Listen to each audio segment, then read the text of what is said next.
That night, I woke up to a hand sliding slowly up my thigh, ice cold yet burning, as if it owned my body. Warm breath grazed my ear, the sheets tightening around me like invisible arms. My pulse raced, torn between terror and an unfamiliar desire. Was it a dream? Or something real watching me in the dark? I thought I was alone, but what happened next will leave you questioning your own nights. I tried to convince myself it was just a dream. My body was frozen under the sheets, my breath shallow, my skin tingling where that unseen hand had just traced along my thigh. The silence of my room felt heavier than ever, like the air itself was watching me. I shifted slightly, hoping it would stop, but instead, the sensation returned. Fingers, not quite solid, yet unmistakably there, brushing across my hip with slow, deliberate movements. It wasn't rushed. Whatever it was, seemed to savor every second of my trembling. My heart hammered in my chest, each beat echoing in my ears. I wanted to scream, but my throat was tight, locked between fear and a strange pull I couldn't explain. A cold shiver ran down my spine, but along with it came something else, something that made me ashamed to admit I didn't just want it to stop. The sheets shifted around me, though I hadn't moved.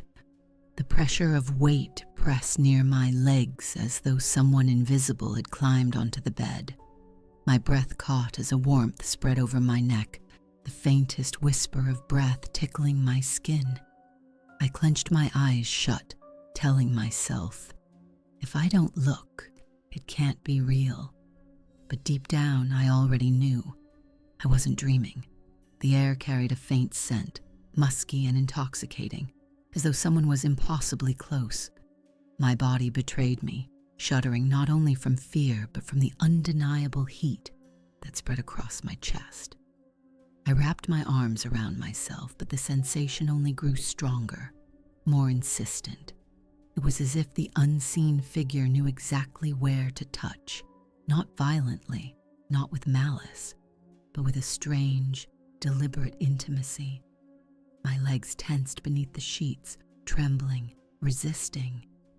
And yet part of me wondered what would happen if I stopped resisting at all. I whispered into the darkness, my voice fragile. Who's there? The silence that followed was unbearable. And then, as though answering me, the invisible hand slid upward once more. At that moment, I realized two terrifying truths. I wasn't alone, and this thing didn't want to hurt me. It wanted something else entirely. The more I tried to fight it, the stronger the presence became. The mattress dipped slightly near my knees, the sheets tightening around my body as though invisible fingers were tugging them into place. My legs shifted restlessly, a mix of fear and anticipation tearing me apart inside. I pressed my palms into the bed, trying to push myself up, but the weight of the air itself seemed to hold me down. My skin prickled with goosebumps, every nerve alive, waiting, expecting that next touch. And it came, slow, patient, almost teasing. A hand that wasn't a hand, sliding across my ankle, gliding upward with maddening gentleness.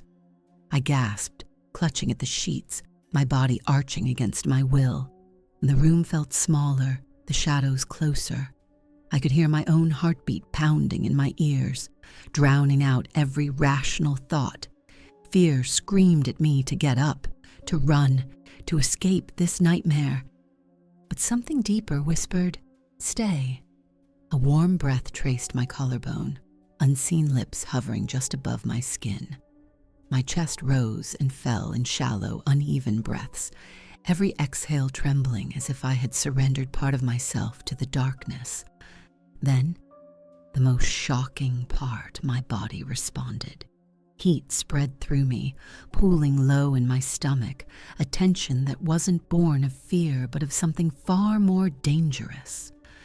I clenched my thighs together, trying to resist, but the unseen force pried them apart with a strength that felt effortless, almost playful.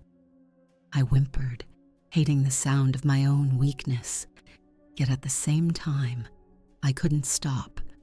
My hands gripped the mattress so tightly my knuckles ached. The sheets twisted beneath my fingers as the invisible caress explored every inch of me, deliberate and unhurried, as if savoring the torment it was creating. I turned my face into the pillow, muffling a half scream, half moan I couldn't hold back. The duality was unbearable, terror at the unknown, and a shameful craving for the intimacy it forced upon me. "Please," I whispered, not even sure what I was begging for, to stop or to continue. The reply was silence, but the presence grew stronger. My body was no longer just mine. It was shared with something unseen, something that knew every weakness, every trembling shiver, every stolen breath. And then, just when I thought I couldn't take it anymore, the voice came, a whisper so faint it could have been imagined. "You are mine now." My blood turned to ice. My body, betraying me, trembled with both terror and forbidden desire. At that moment, I realized this was no ordinary haunting. This wasn't just a ghost. It was a claiming. I couldn't breathe. The whisper echoed in my skull, lingering far longer than any sound should. "You are mine now."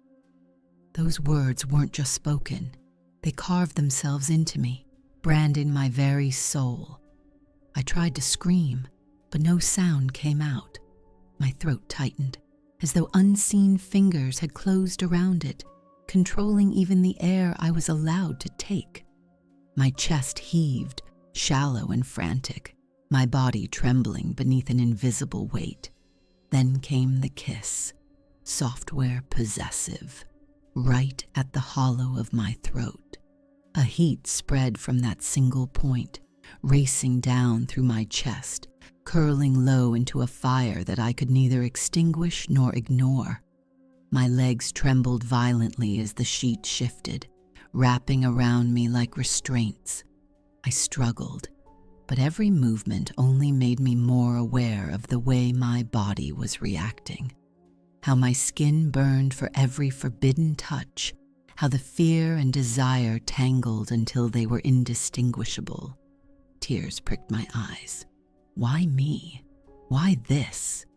But even as the question screamed inside me, a deeper truth clawed its way out. Part of me wanted it. Part of me had been waiting, unknowingly, for this very surrender. The presence leaned closer. Its breath ghosted over my ear, my jaw down my neck. My pulse raced, hammering so hard I thought it would burst.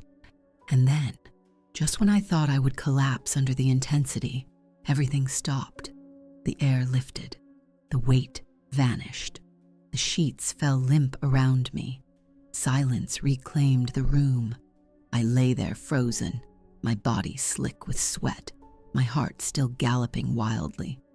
For a moment I dared to believe it was over, that I had woken from some nightmare brought on by exhaustion. But then I smelled it, the faintest trace of something that didn't belong, warm, musky, intoxicating, clinging to my skin like a lover's perfume. I touched my throat, my chest, my thighs, searching for proof, and my stomach dropped. There were marks, red, faint, but undeniable, the kind of marks left by lips and hands. Panic and shame flooded me all at once. My body was mine again, but it no longer felt like it. It had been shared, taken, claimed by something I couldn't even see, something that whispered in the darkness and touched me as if it had every right. I curled into myself, pulling the sheets tight, trembling under the weight of what had just happened. I knew sleep would never come again, not the way it had before, because from this night on, I would never be alone in my bed.